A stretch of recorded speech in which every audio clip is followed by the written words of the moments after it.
오늘 우리에게 주신 하나님 말씀은 구약성경 말라기서 4장 2절부터 3절까지의 말씀입니다. 내 이름을 경외하는 너희에게는 의로운 해가 떠올라서 희려하는 광선을 발하리니 너희가 나가서 외양간에서 나온 송아지같이 뛰리라. 또 너희가 악인을 밟을 것이니 그들이 나의 정한 날에 너의 발바닥 밑에 재와 같으리라. 만군의 여호와의 말이니라. 아멘. 이 말씀은 살아계신 하나님 아버지 말씀이십니다. 세상이 참 어수선하죠. 불의 고리라고 그러죠. 태평양을 둘러싸고 있는 불의 고리, 곳곳에서 지진이 일어나고 화산이 터지고, 우리나라도 지진이 근처에 이렇게 간혹 왔을 때 큰 피해는 입지 않았다고 하지만 건물이 무너져 내린다, 엄청난 재난이 되죠. 옛날에 삼풍백화점 무너졌을 때 건물이 그냥 있는 상태에서 내려앉는다. 그 안에 있으면 살아남을 수가 없습니다. 전쟁으로 인해서 전쟁에 가족을 잃고 자기의 삶의 터전을 뺏기고 불타버리고 다른 나라에 쫓겨가서 난민으로 살아간다는 것. 난민 수용소 있죠. 센터 이렇게 한 군데 큰 천막 쳐놓고, 우리 수해 났을 때 보면은 가끔 학교 운동장 같은데 강당에다 모아놓고서 한꺼번에 밀어넣는 것처럼, 그래서 주는 것만 배급받아서 먹을 수 있고 치료받는 거 이런 것도 상당한 제한이 될 수 있는, 풍요로운 게 아니라 늘 부족함에 시달리게 되죠. 난민들이 전쟁으로 인해서 자기 고향 터전을 뺏기고 갈 곳이 없는데, 이제 다른 나라도 이제 수용 더 이상 불가하니까 받아들이지 않게 되고 오갈 데 없는 처지가 되죠. 먹을 것이 없어서 고통받는 사람들도 많이 있습니다. 우리야 늘 먹을 것이 끊어지지 않고 먹고 버리는 쓰레기 처리하는 데만 몇 조가 들어간다는 얘기를 듣는데, 먹을 것이 없어서 엄마 품속에서 배고파 죽어가는 아이들, 그런 아이들이 아직도 많이 있어요. 우리나라 예전에 비해서는 의학이 많이 발달됐죠. 예전에 역사를 보게 되면 종기만 나도 죽었고, 할 수 있는 게 유명한 온천 가서 물에 담그는 거 외에 쓸 수 있는 약이 없어서 수술, 외과 치료라는 것도 선교사들 들어오면서 들어오게 됐죠. 비로소 이 땅에 복음이 전해지지 않았다면, 여러분, 물론 한의학으로도 할 수 있는 게 있다지만 외과적인 치료라든지 수술이 되지 않았다 그러면은 지금처럼의 인구 수명이 늘어나고 좀 더 건강한 삶을 살지 못하게 되죠. 예전보다 많이 좋아졌다 그러지만 아직까지 대한민국에 보고되는 난치병, 희귀병으로 고생받는 환자가 50만 명이 넘습니다. 그러니까 왜 일어나는지 모르는 희귀한 병은 아는데 문제 증상이 나타나니까 어디가 아픈데 왜 아픈지 모르는 병. 그러니까 의사들 이렇게 보통 훈련 받으면은 여기 이제 대학병원이 있으니까 이제 전공이라고 가서 이제 배우잖아요. 치료하는 것을 배우고 수술에 같이 들어가서 어시스트하면서 배우고 이렇게 배우죠. 치료하는 걸 배워야 되니까. 이제 지식으로만 갖고 있으면 안 되니까. 근데 증상이 있는데 의과 백과사전을 다 뒤져보고 무슨 병 하면은 그 병의 증상이 어떻고 그 증상하는 치료약은 어떻고 그게 부작용, 약으로 인해서 약을 세게 쳤을 때 이제 신장이 문제가 생길 수 있다, 간에 문제가 생길 수 있다, 그런 것들. 그래서 제일 위급한 거 살리는데 제일 시급한 것부터 하면서 부작용이 있는 줄 알면서도 약을 쓰는 거예요. 약이 부작용 없는 약은 거의 없어요. 부작용이 다 있어요. 근데 그 부작용이 있음에도 왜 살려야 되니까, 급한 거 불을 꺼야 되니까. 근데 왜 아픈 줄 모르는 병.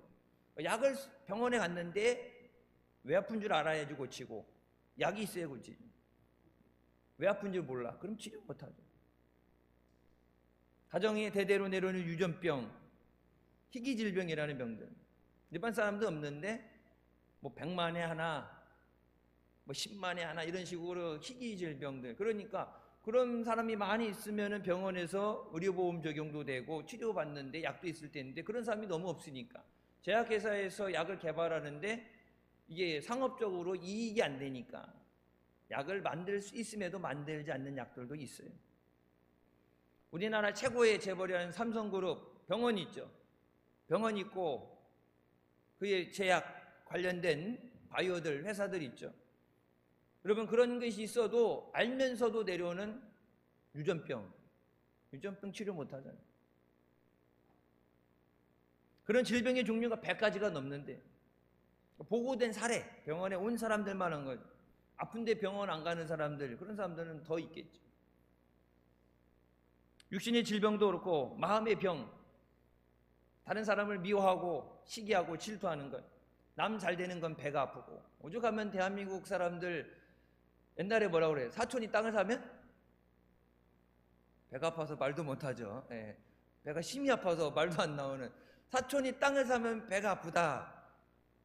축하해줘야 될 일인데 배가 아파. 왜? 나는 땅을 못 샀으니까. 미워하는 거. 그래서 부자가 잘 되는 거, 재산을 뺏어야 된다, 같이 나눠야 된다. 여러분 재산을 뺏겨서서 같이 나누면 다 같이 부유해지는 게 아니라 같이 망하게 돼요. 같이.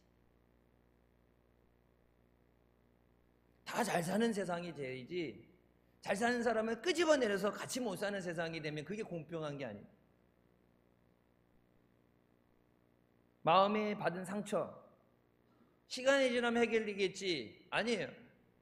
그걸 치유하지 않으면 내 안에 상처로 남아있어. 그걸 언제 아느냐? 똑같은 문제, 똑같이 반응이 일어납니다. 다 잊었다고 생각하고 괜찮다고 생각했는데 다시 그 반응이 일어나요. 내가 다른 사람을 대하는 것에서 그런 문제들이 나타나요. 그러니까 자랄 때 사랑을 받고 자랐느냐 못 받았느냐, 살아가면서 다른 사람을 사랑하게 되는 거예요. 다른 사람을 대하는 것을 볼 때 사랑을 많이 받았냐 못 받느냐 말로 얘기하지 않아도 표시가 나죠. 미워하는 거. 에덴 동산에서 쫓겨나서 하나님 앞에 제사 드리는 것, 처음으로 가인과 아벨의 제사에 대해서 나오죠. 인류 첫 살인이라고 그러죠. 인류의 첫 살인. 그러니까 형사사법이라든지 범죄학 배울 때 보면 이렇게 죄 분류 나오게 될 때 최초의 살인하게 되면 예수 안 믿는 사람도 최초의 살인에 대해서 성경적, 문헌적으로 나오는 가인의 살인. 그 살인이 어디서 났어요? 가정에서 났죠. 사회의 모든 문제의 시작, 그것을 조사해서 연구해서 올라가면 그 모든 시작은 가정에서 나옵니다. 그래서 가정이 무너지면 사회가 무너지는 거예요. 왜 미워해요? 하나님은 내 제사를 안 받으셨는데 아벨의 제사를 받으셨어요. 아, 하나님이 말씀하신 대로 내가 순종하지 않아서 하나님이 기뻐하시지 않는구나. 그럼 하나님 말씀에 순종해야지. 그렇게 회개하고 다시 하나님 앞에 어린 양의 흠없고 정한 어린 양의 제사를 드리면 하나님이 기뻐 받으실 텐데 내 건 안 받았는데 제 건 받았어. 다른 사람도 하고 자기 형제인데 자기 동생을 돌로 쳐 죽이잖아요. 미워하는 거예요. 정신적으로 스트레스를 받고, 여러분 우리가 살아가는 환경이 생활 속에서도 살아남기 위해서 경쟁을 해야 되고, 그렇게 해서 너무 힘드니까 오죽하면 전쟁 같은 삶이라고 그러죠. 살아남기 위해서 몸부림쳐야 되는 삶이에요.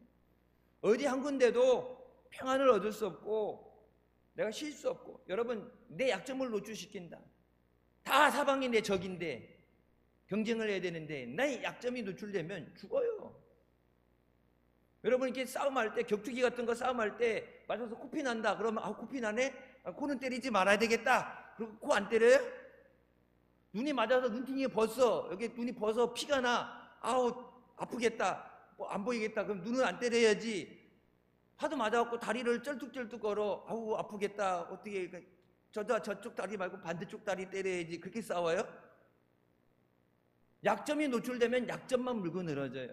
마귀가 하는 짓이 우리 약점을 물고 늘어지는 거예요. 예수님 말씀하시죠. 시험에 들지 않도록 깨어 기도하라. 마귀는 누구보다도 우리는 밖에 보여지는 약한 것, 문제들을 바라보지만 마귀는 우리의 마음에 미워하는 것, 질투하는 것, 시기하는 것, 원망하는 것, 그 모든 것까지 그걸 물고 늘어져서 결국은 나를 죽게 만드는 것이 마귀의 역사입니다. 우리가 모든 이런 우리를 힘들게 하고 억압하고 누르는 것에서 우리가 자유함을 얻기 위해서는 우주 만물을 창조하시고 다스리시는 하나님 앞에 나와야 됩니다. 내 모든 문제, 하나님의 문제를 만들지 않으셨죠. 하나님이 세상을 만드셨더니 심히 아름다웠다고 그랬어요. 근데 이 세상에서 왜 하나님이 죄를 만드신 것이 아니죠. 왜 죄가 생겨났어요? 하나님 말씀에 불순종했습니다. 죄로 인해 죽게 됐죠. 근데 죽을 영혼과 죽을 육신을 살리시는 것은 하나님의 구원의 역사입니다. 하나님의 만드셨던 완전하게 만드셨어요.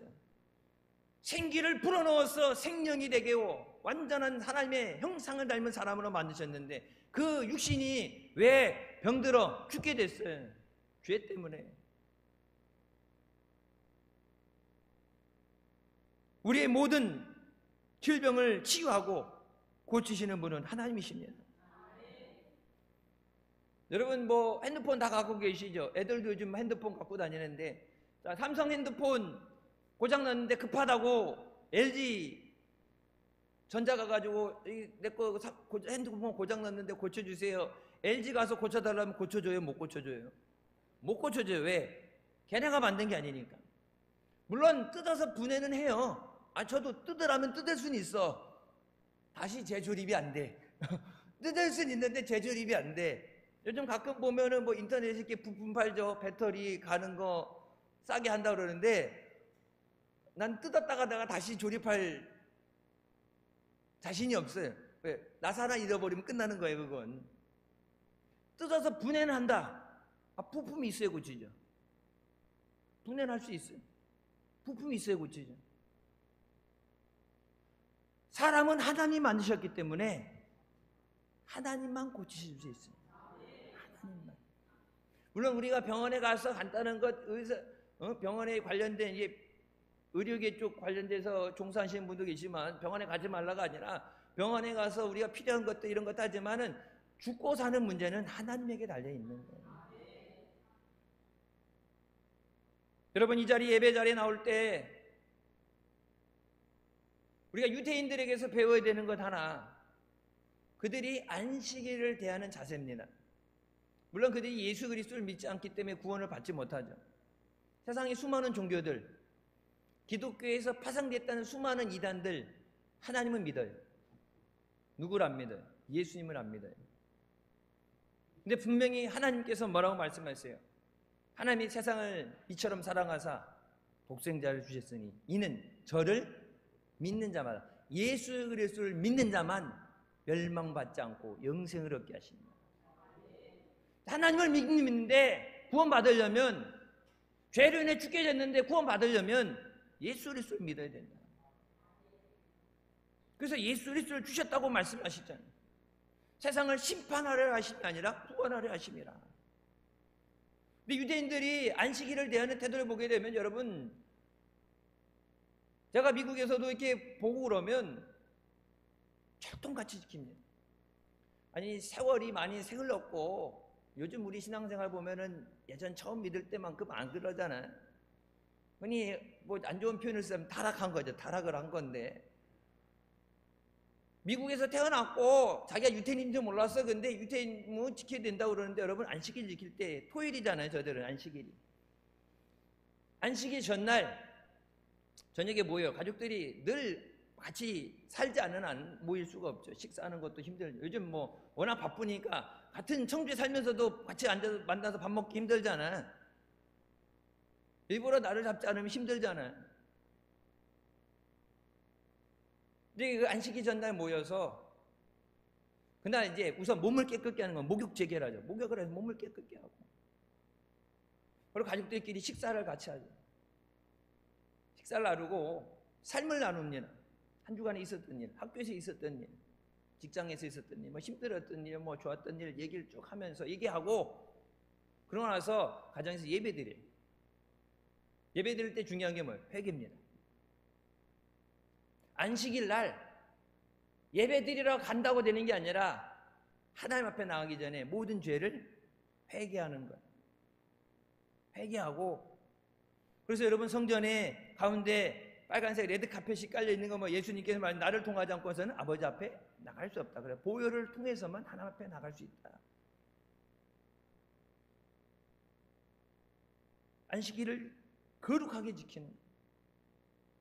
여러분 주일날, 주일도 그렇게 거룩하게 일주일을 사모하면서, 예배를 사모하면서, 은혜 사모하며 하나님 앞에 나온 사람이 있고, 주일이네, 아유 그나마 비 그쳤게 망정이지, 비 왔으면 아유 비 오고 찌퍽하고 그러는데 몸이 찌부둥하고 더워서 못 가고, 비 오면 못 가고, 눈 오면 미끄러서 못 가고, 이 핑계 저 핑계 대고, 아유 교회는 가야 되는데 아유 안 가면 또 교회에서 찾아오겠지, 전화 오겠지 해서 할 수 없이 의무 감당한다고 나온 사람하고, 여러분 여기서 예배 드리는 모습을 보면 목사도 눈에 보여지는 모습만 봐도 목사도 알아, 목사도.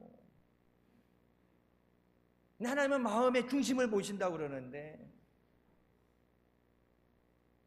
하나님 앞에 하나님을 사랑하는 마음으로 하나님 앞에 기쁨으로 나와야 하나님이 기뻐 맞아주시고,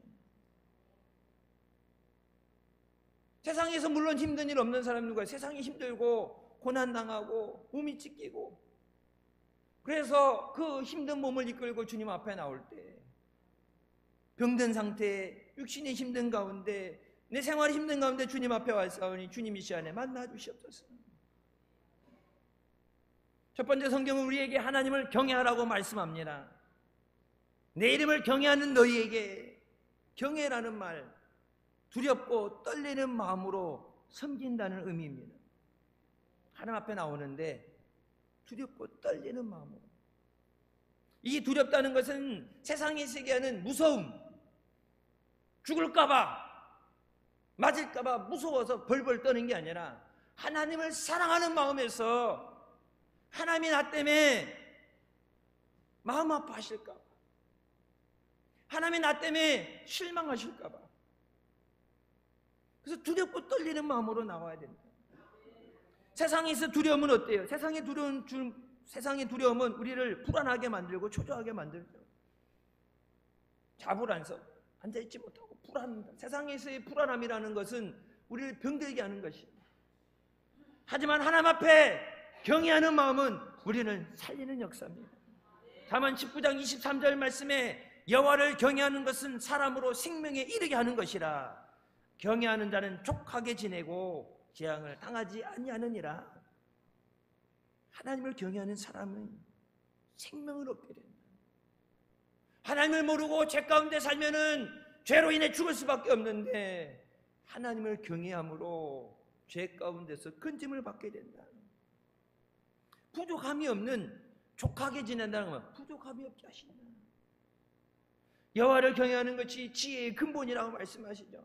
세상에 아무리 똑똑하고 잘났다고 그래도 여러분 그 잘난 것으로 못 고치는 병이 많잖아요. 듣도 보도 못한 병이 많잖아요. 여러분 3년간 코로나 때문에 얼마나 전 세계가, 이 나라 백성들, 국민들이 고통받았어요. 사랑하는 가족도 못 만나고, 병원에 있는 사람 병문안도 안 되고 면회도 안 되고, 강제로 떨어져 있어야 되고, 먹고 사는 문제, 장사도 못하고, 만나지도 못하고, 예배도 못 드리게 막혀있고, 듣도 보도 못한 병 하나 나온 것 때문에 난리를 쳤잖아요.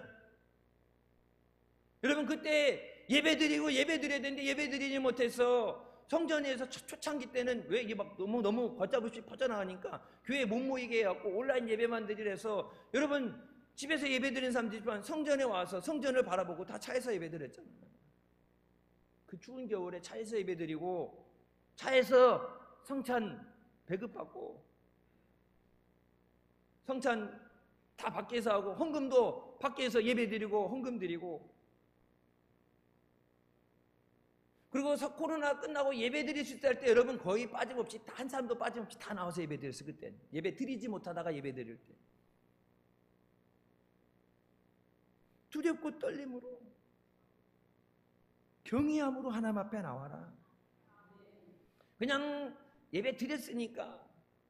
여러분 지금은 예배 드린다는 표현을 쓰지만, 예전에 보면 교회 간다, 예배 보러 간다. 옛날에 보면은 그 용어 표현이 잘못된 표현들이 많았죠. 교회 안에서 쓰지만 잘못된 것들. 예배 보러 간다는 건 뭐예요? 관람한다는 얘기예요. 다른 사람 예배 드리는 거 뒤에서 본다는 거. 우리 애들 학교에서 뭐 참관 수업, 학부모 참관 수업 한다고 그러는데 오지 말라고 애들이 난리를 치는데 뒤에 가면 뭐 애들 수업하는데 뒤에 부모님도 앉아있으면은 그 선생님이 그러대.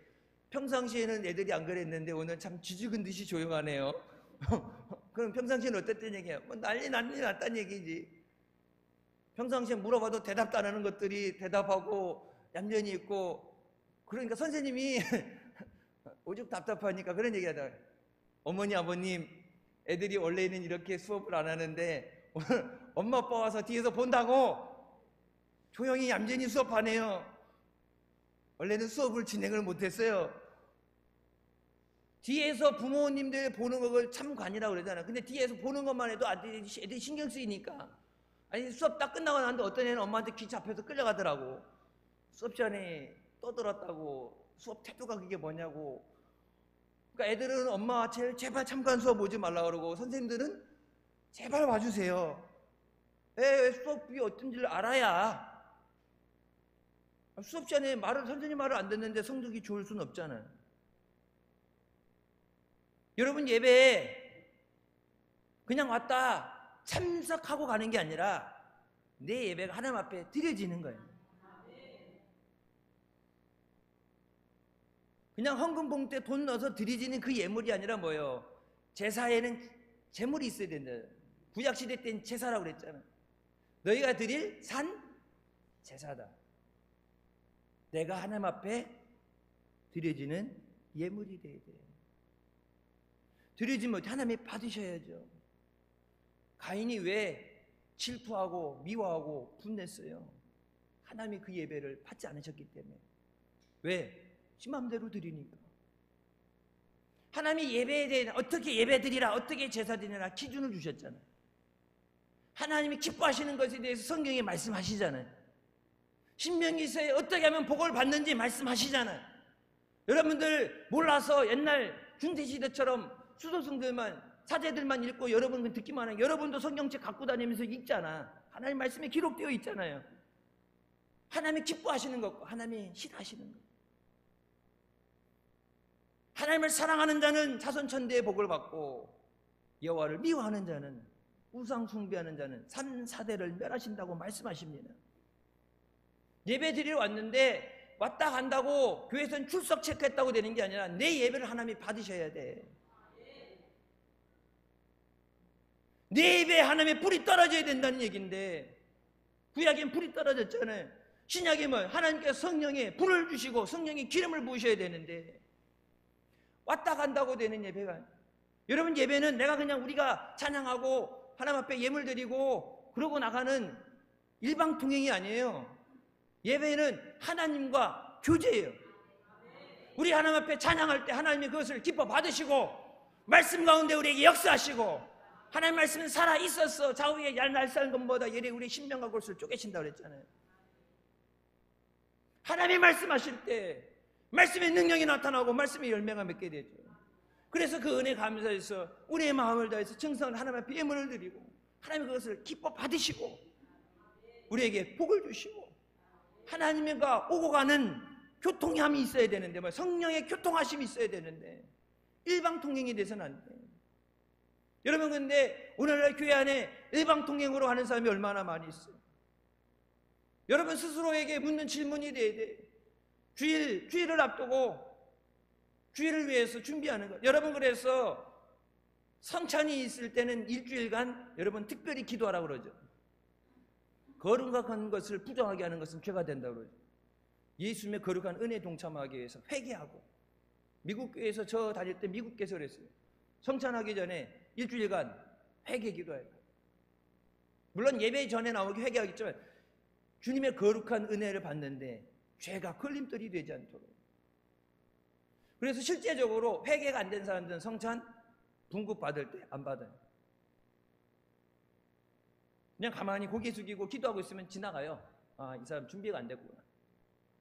예수님의 거룩한 은혜에 동참할 준비가 안 됐구나.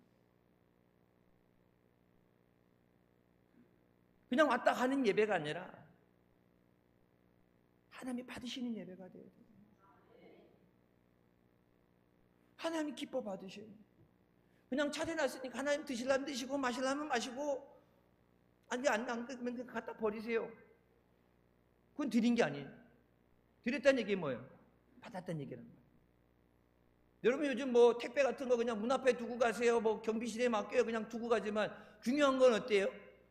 중요한 서류, 뭐 카드 날짜가 다 돼서 재발급 받아야 된다고 그럴 때 금요일 날 전화가 왔는데 이제 못 받았다가 나중에 전화했더니 카드가 날짜가 돼가지고 재발급이 됐는데 왜 그래갖고 그냥 거기 문에다 꽂아놓든 사무실에 아무도 없는데 그냥 문에다 꽂아놓고 가세요 그랬더니 본인 서명을 받아야 됩니다. 월요일에 다시 오겠습니다. 여러분 중요한 서류도 등기를 보면 본인 확인하고 사인 받아야지 주죠. 여권도 그래요. 여권 재발급 날짜 돼서 여권 재발급 받을 때도 본인 신분 확인해요. 아무나 안 줘요. 중요한 건 하나님 앞에 드릴 때 하나님 여기다 그냥 두고 갈게요. 하나님 나중에 챙겨서 드세요가 아니라 하나님이 받으셔야 된다. 하나님이 연락하셔야 된다고. 그냥 주일이니까 왔다 갔다 하는 예배가 아니라 여호와를 경외하는 것이 생명에 이르는 것이다. 하나님께서 아브라함에게 100살에 얻은 이삭을 번제물로 바치라고 말씀하십니다. 이 경외는 하나님을 경외하는 것은 그럼 어디까지 경외 하나님의 기준이 뭐냐? 하나님이 말씀하실 때 하나 예로 들어주신 것이 아브라함이에요. 75세 하란 땅에서 하나님이 부르실 때 하나님의 말씀을 믿고 순종해서 나갔는데 하나님이 약속해 주시죠. 근데 아무리 기다려도 그 약속이 안 와. 응답이 안 와. 그러니까 기다리다가 지치니까 이러다가 끝나면 어떡하지? 그래서 인간의 방법으로 인간적인 방법을 통해서 이스마엘을 낳죠. 나중에 이스마엘이나 복을 주시옵소서. 그때 하나님이 뭐라고? 저는 아니다. 네 방법, 네 생각이지 하나님의 계획이 아니에요. 그리고 뭐예요? 단호하게 거절하시죠. 아니다. 하나님이 주시는 자라야 기업을 이룰 수 있다. 그 광야에서 물론 여자들끼리 질투 싸움이니까 나중에도 컸을 때 이삭이 어렸을 때 괴롭히고 그런 게 있으니까 내쫓아달라고 그럴 때 하나님 뭐라고? 내쫓으라고 그러잖아. 내보내라. 지금 중동 흔히 하는 얘기로 3,000년 만에 평화적인 휴전을 앞두고 있다. 아직 뭐 휴전했다 그러면서도 그러지만은 치고받고 싸우는 그 중동의 전쟁 거슬러 올라가면은 3,000이라고 그러지만 여러분 더 엄연히 따지면 더 올라가요. 시작이 어디부터 된 거예요? 아브라함에서부터 시작된 거예요. 쫓겨났던 이스마엘과 하나님의 약속하신 복을 받은 이삭의 자손들. 여러분 그 처음 시작으로 가게 되면 어디예요? 가정에서의 문제죠.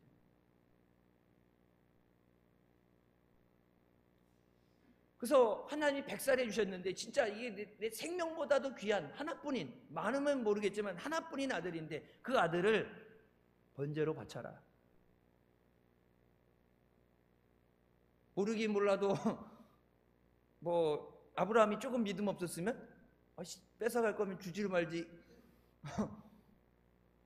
줬다 뺏는 게 어딨냐고 치사하게, 안 그러면 뭐 이삭을 하나님 모르는데 데리고 도망을 가든지 뭐 여러 가지 반응들이 나왔겠죠. 근데 아브라함은 즉각 순종해서 여러분 3일 길을 가서 모리아 산에 가서 이삭을 바치기 위해 3일 길을 갑니다. 갈등이 없었겠어요? 옆에 아들이 볼 때 하나님 앞에 바쳐야 되는 재물이 있어야 되는데 재물은 하나님이 예비하신다. 물어볼 때 그거 안 물어봐도 그 자식 보면은 저 자식을 바쳐야 되는데 내 손으로 바쳐야 되는데 오만 생각이 나고 마음이 터질 것 같고 3일 길을 가면서 밤에 잠을 자겠어요? 못 자죠.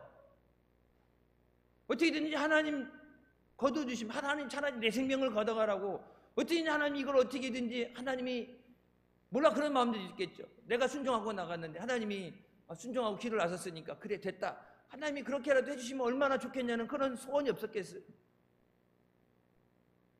제단에 눕히고 칼을 들어서 내리칠 때, 그때 창세기 22장 12절에 뭐라고, 사자가 이르시되 그 아이에게 내 손을 대지 말라. 칼이 떨어지는 그 순간까지 보시다가 진짜 하나님 앞에 바치려는구나, 그것이 확인됐을 때, 내가 내 아들 때 독자까지도 내게 아끼지 아니하였으니 내가 이제야 내가 하나님을 경외하는 줄을 아노라.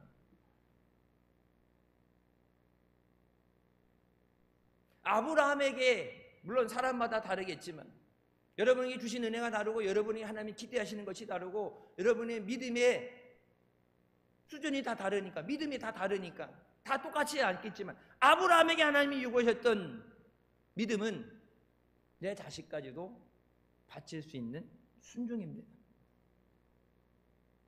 이제야라는 표현이 뭐예요? Now, 지금. 하란 땅을 따라서, 말씀을 따라서 하란 땅 갈 바를 알지 못하고 나올 때 나왔잖아요. 물론 애굽에 가지 말라는데 말 안 듣고 내려갔다가 죽을 뻔한 고비도 있었고, 순종한다 그러는데 온전히 못하고, 거기다 이스마엘도 낳고, 뭐 자기가 죽으면 끝이지만 전 세계가 막 전쟁으로 뒤엎어지게 난리를 쳐놓고, 순종한다고 나름 순종했고, 아브라함, 그래서 믿음하면 아브라함이 나오는데,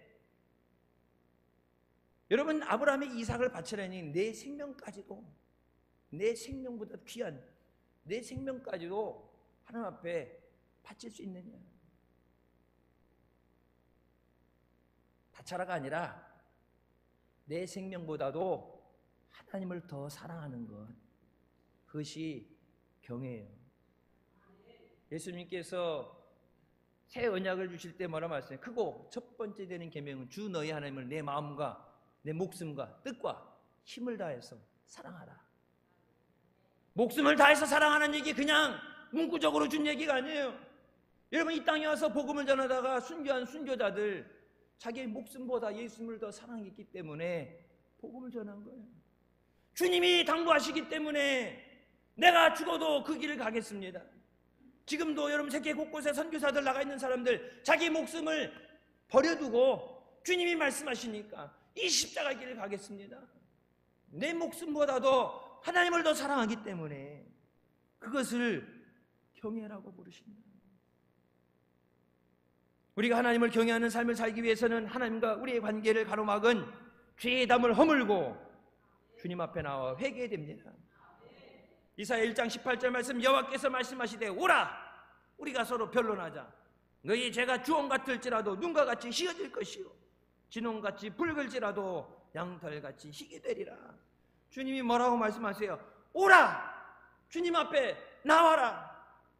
죄 사함을 받으면 주님 앞에 나와라. 병든 육신 고침 받으면 주님 앞에 나와라. 내 앞에 모든 문제 해결하지 못한 문제, 수고하고 무거운 짐진 자들아, 뭐라 그래요? 내게로 오라. 주님 앞에 나와라. 예수님 앞에 나와야 돼. 다른 길은 없어요. 다른 방법도 없어요. 요한일서 1장 9절, 만일 우리가 우리의 죄를 자백하면 그는 미쁘시고 의로우사 우리의 죄를 사하시며 우리를 모든 불의에서 깨끗하게 하실 것이요 죄의 문제는 오직 예수 그리스도의 보혈로만 사함을 받습니다. 하나님께 나아가는 유일한 길은 오직 예수 그리스도이십니다. 다른 길은 없어요. 성경에 적어도 여러분이 읽고 제가 믿고 읽는 이 성경에는 다른 길은 없다고 얘기해요. 요한복음 14장 6절 말씀, 예수께서 이르시되 내가 곧 길이요 진리요 생명이니 나로 말미암지 않고는 아버지께로 올 자가 없느니라. 예수 믿어야, 예수 믿고 죄 사함 받아야 하나님 앞에 나갈 수 있다. 예수님에는 다른 길이 없어요. 예수의 다른 구원은 없어요. 여러분, 유태교도 그렇고 기독교에서 파생됐다는 잘못 나가서 생겨진 이단들 보세요. 지들이 뭔가 기본 근거가 있어야 되잖아. 아무것도 없는데 뭐 새로운 거라고 만들어서 나갈 수는 없고 근거는 있어야 되는데, 그러니까 하나님을 믿는데 예수님이 오셨다가 실패하셔서 십자가에서 실패하셨다. 그래서 예수님 실패하셔서 다음에 지가 왔다. 그러면서 지가 교주다. 내가 다 이게 예수다. 그러면서 이단들이 생겨나는 거잖아요.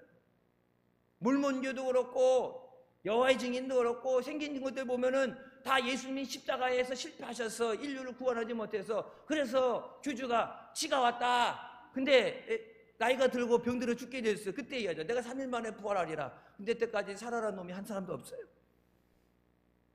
죽게 됐을 때 그 밑에 있던 부교주가 교주의 자리에 올라가면서 저애는 나의 길을 예비하기 위해 세례 요한이다. 그 지가 교주라 했고 내가 예수다 그렇게 했는데 나중에 또 죽게 됐어. 내가 3일 만에 부활하리라. 부활한 사람이 없다고. 그 밑에 있던 부교주가 또 올라가면서 뭐라고 해요? 그도 세례 요한이라. 아니 세례 요한은 몇 명이나 거쳐야 되는 거예요.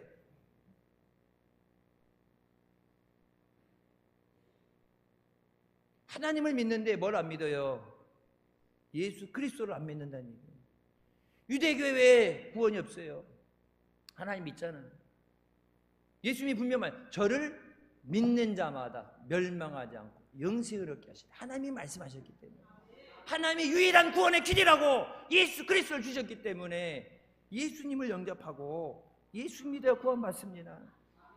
여러분 힘든데 하기 싫은 힘든데 여러분 왜 매주 전도 나가고 태신자 작정해놓고 여러분 전도해요? 사랑하는 가족들을 위해서 금식하면서 왜 기도해요? 예수 믿어야 구원받으니까. 예수 믿어야 천국 가니까. 예수 안 믿어도 잘 산다는데 행복하다는데 냅두라는데 왜 냅두지 못하고 금식하면서 눈물로 기도해요? 예수 믿어야 구원받으니까. 예수의 다른 길은 없으니까. 그래서 제자들에게 말씀하셨고 우리에게 당부하신 주님의 당부, 주님의 마지막 유언이 뭐예요? 땅끝까지 증인이 되라. 예수 믿어야 구원받는 것을 세상 끝까지 복음을 전해라. 우리가 예수 믿고 구원받았다면 하나님의 영광을 위해 사는 사람이 되어야 됩니다. 나를 위해 사는 삶이 아니라 살아도 주를 위해서, 죽어도 주를 위해서.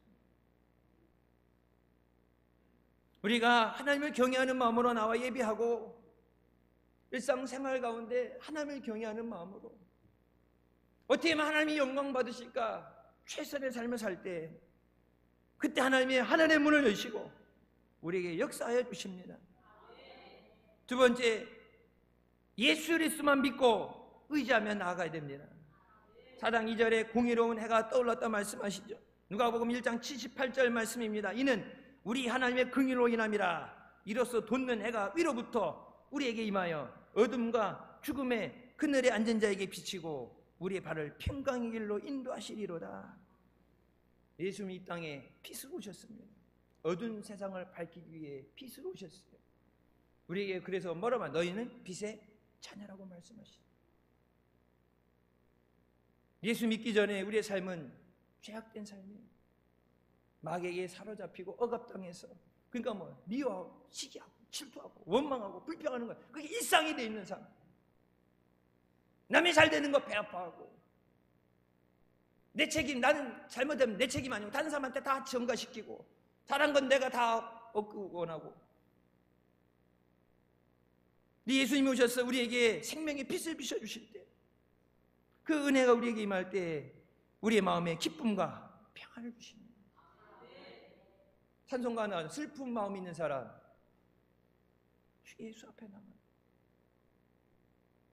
세상의 위로는 말뿐인 위로예요. 안타까워하지만, 물론 안타까워하지만 그렇다고 그걸 해결해 줄 수는 없어요.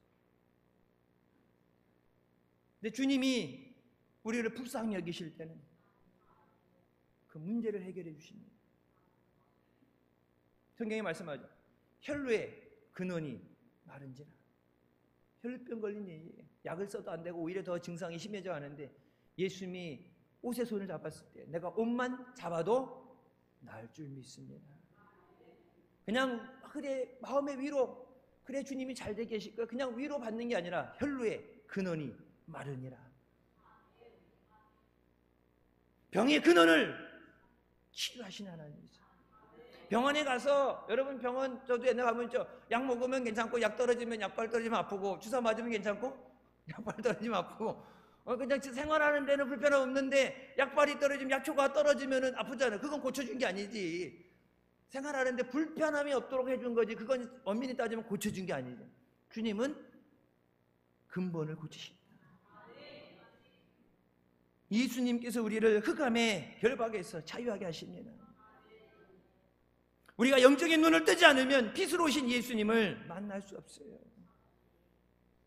요한복음 1장 9절 말씀입니다. 참빛 곧 세상에 와서 각 사람에게 비추는 빛이 있었나니 그가 세상에 계셨으며 세상은 그로 말미암아 지은 바 되었으며 세상이 그를 알지 못하였다.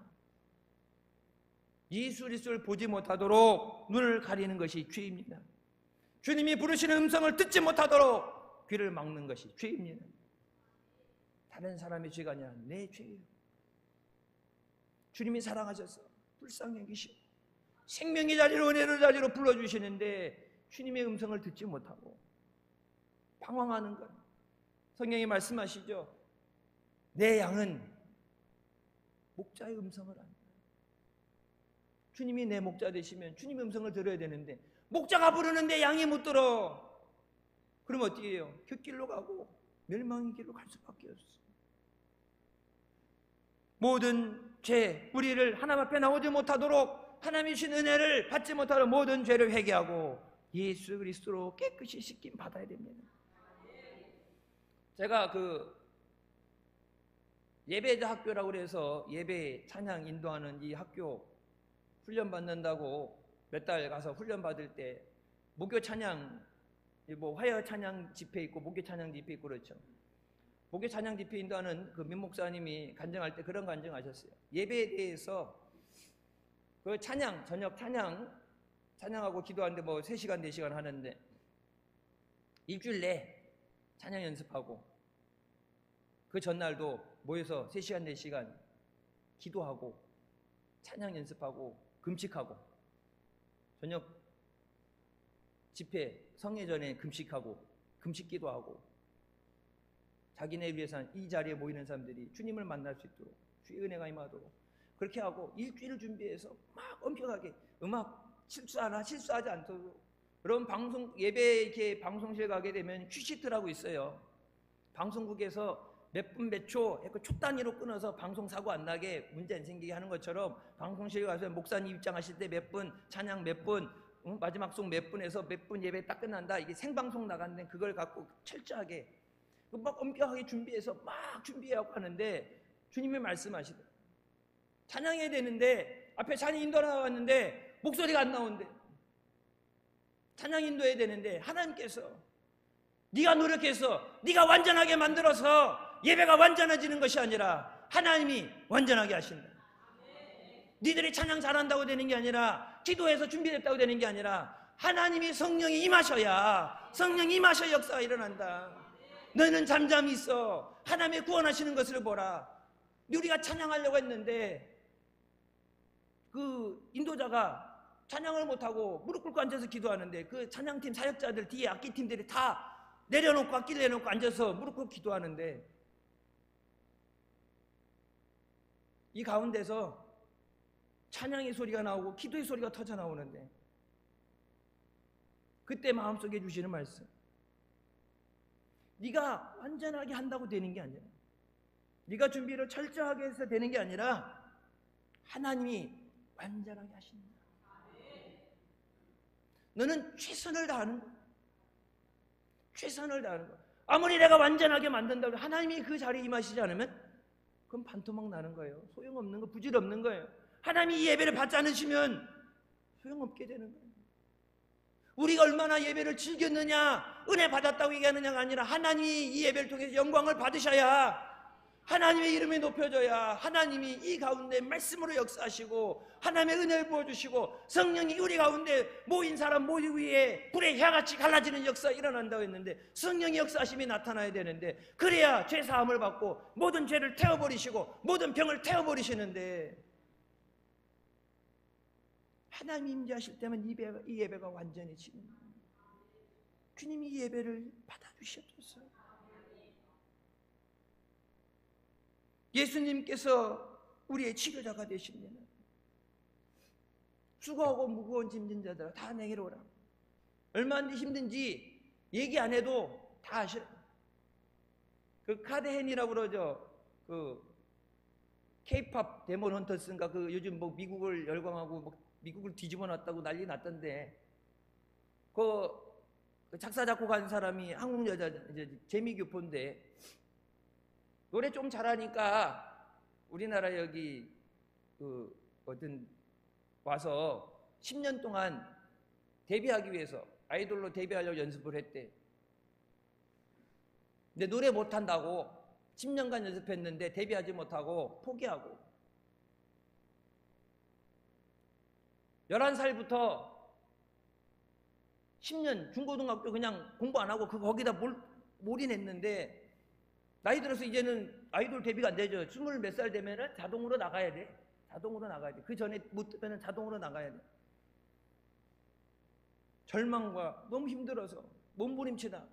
그래서 이제 이대로 끝낼 수 없고 그러다가 어떻게 해서 작곡의 길을 가게 됐는데 이번에 미국에서 그 굿모닝 아메리카의 그 모닝쇼 우리나라 아침 토크쇼처럼 그런 토크쇼에 나와서 얘기하는데 자기 작사 작곡했는데 그 프로듀서가 네가 이 노래를 해줬으면 좋겠다. 네가 만든 노래니까 네가 해달라 그래서 그 노래를 부르게 됐을 때 그동안에 힘들고 아팠던 거 부모님 앞에 미안했던 거 왜 데뷔한다고 왔는데 데뷔도 못하고 막 울면서 엉엉 울면서 그동안 얘기하지 못했던 그 감정이 터져나오면서 여러분 세상에서 힘들고 어려웠던 거 얘기 안 해도 주님 아시죠? 몸부림치는 거 주님 아셔요. 주님이 말씀하시죠. 내게로 나오라. 말라기 4장 2절 치료하는 광선을 비추리니 너희가 나가서 외양간에 나온 송아지 같이 뛰리라. 너희가 구원을 얻으리라. 예수님께서는 말씀을 가르치시고 복음을 전파하시고 모든 병과 모든 약한 것을 고치셨습니다.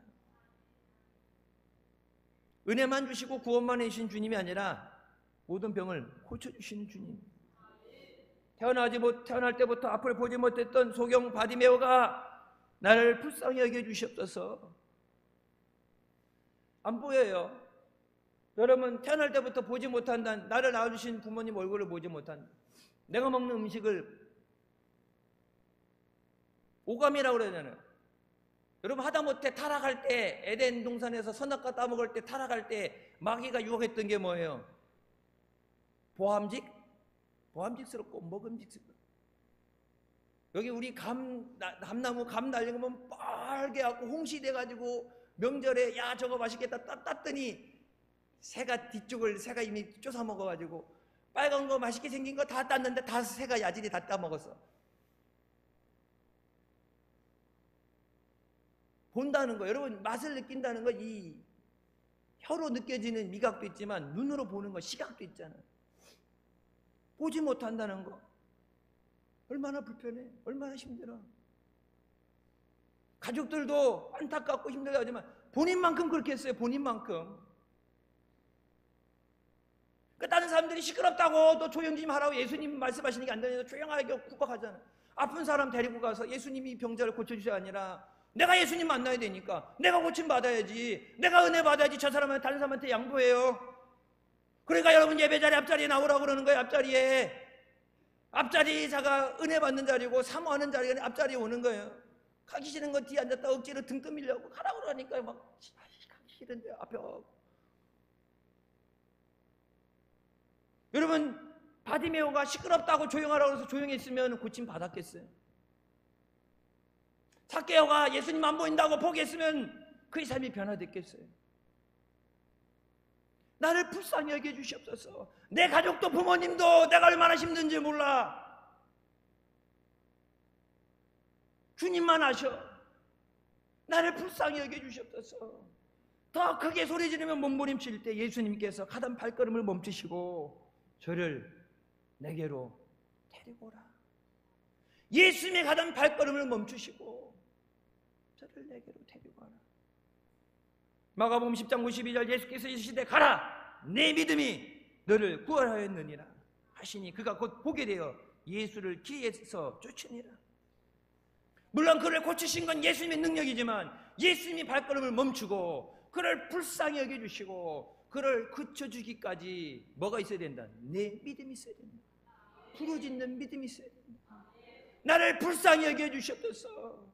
나를 구원하여 주셨소서. 부르짖는 믿음이 있어야 된다. 예수님께서 마지막 때 인자가 다시 올 때 세상에서 믿음을 보겠느냐 말씀하시죠. 제가 신학대학원 다닐 때 저는 그 설교 시간에도 그런 얘기 했어요. 나는 성경 말씀 중에 딱 하나 유일하게 이해 안 되는 말씀이 있는데 그 말씀. 근데 여러분 지금 보세요. 전혀 이상하지 않은 말씀이에요. 내 마음대로 예배하고 내 마음대로 믿고 싶은 대로 믿고 하나님은 전혀 상관없이 하나님이 받으시는 예배가 돼야 되는데 여러분 교회들이 성도들 눈치 보면서 성도들 하자는 대로 성도들 원하는 대로 교회가 쫓겨가잖아. 따라가잖아. 교회 안에 세상의 프로그램들이 들어와서 재밌다 그러니까 이거 하고 저거 하고 사람들 많이 모이게 한다고 그래서 세상의 마케팅을 가지고 교회 와서 사람들은 많이 모이는데 그곳에 예수 그리스도가 없으면 그 예배는 하나님이 받지 않는 예배예요. 예배는 하나님을 경외하며 나오는 자리예요. 하나님은 영이시니 신령과 진정으로 예배할지라. 많이 모아놓는다고 예배 좋은 게 아니라 하나님을 사랑하고 의지하고 믿음으로 나와서 하나님을 바라보는 자들에게 아까 말씀드렸죠. 30년 자년 사역하면서 그것도 참 되게 늦게 온 거예요. 반응이. 그전에도 열심히 여러분 옛날 지금 뭐 안 하죠. 옛날에 화요 모임 우리 교회에서도 한다고 따라한다고 했었고 하다가 힘들다고 얼마 못하고 못했잖아. 한두 번은 잘 나와. 근데 오래 하면은 뭐 주일 예배 있으니까 힘들다고 안 나오는데 화요 모임 뭐 목요 찬양 집회 하는데 찬양 사역만 30년 했는데 하나님이 네가 열심히 해서 실수 안 하고 잘해서 완전하게 만들어서 그래서 네가 준비한 노래 다 부르고 여기서 다 일어나서 찬양하고 눈물 흘리고 그러면은 야 이제 성공했다가 아니라 이 예배는 하나님이 완전하게 하신다. 찬양 가운데 하나님이 임하셔야 하나님의 역사가 일어난다. 그때 와서 간증하면서 얘기해요. 아무도 찬양하지 않고 다 찬양사역자들 다 엎드려서 무릎 꿇고 기도하고 있고 다 여기서 조용한 가운데 어디선가부터 찬양과 기도 소리가 터져나오면서 휘발유에 불을 붙였을 때 확 번지는 것처럼 여기서 기도가 터져나오는데 이게 하나님이 역사하심이구나. 하나님이 역사하시도록 하나님이 완전하게 하시도록 하나님 앞에 맡겨야 되는데 맡기지 못하고 내가 한다, 내가 해야지, 내가 한다는 생각, 내가 아니면 안 된다는 생각, 그 모든 건 내려놓고 이 예배를 완전하게 하여 주셨소서. 하나님이 기뻐 받으시는 예배가 되게 하여 주셨소서. 우리 교회, 우리 가정 위에, 여러분이 일하는 일터 위에, 이 나라 민족 위에 하나님이 임하셔서 완전하게 하여 주셨소서. 주님 앞에 갈 때까지 그 하나님의 은혜 가운데 승리하는 역사 있으시길 주님의 이름으로 축원합니다. 기도하시겠습니다. 사랑의 주님 은혜 감사드립니다. 주님 은혜 감사하며 주님 앞에 사모함에 나온 사랑하는 자녀들 이 예배를 기뻐 받아주시고 저들에게 하나님의 넘치는 은혜와 사랑으로 능력으로 함께하여 주시옵소서. 모든 간구하는 것 필요한 것 주님 채워주시고 응답해 주시고 모든 질병 고쳐주셔서 하나님의 영광 나타내 주시옵소서. 예수님의 이름으로 기도드립니다. 아멘. 하나님께 영광 돌리시겠습니다.